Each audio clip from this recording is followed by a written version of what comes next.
Status tersangka Peggy Setiawan kini dinyatakan batal usai memenangkan sidang pra-peradilan atas Polda Jawa Barat Senin 8 Juli. Peggy dinyatakan tidak bersalah atau terlibat dalam kasus pembunuhan Vina dan Eki pada 2016 lalu.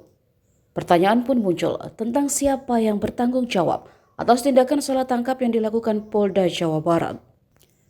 Psikologi forensik Reza Indragiri menyebut satu nama dalam sebuah wawancara di stasiun televisi. Reza dengan lugas mengatakan jika Aep lah sosok yang harus bertanggung jawab atas penangkapan Peggy. Sebab ialah yang pertama kali menyebut nama Peggy Setiawan. Aep lah yang mengaku menyaksikan Peggy di lokasi dan menyebut jika Peggy mengotaki tindakan pembunuhan tersebut. Reza pun meminta kepada netizen dan media untuk mencari Aep agar mempertanggungjawabkan kesaksian palsunya secara pidana atas laporan mengada-ngada.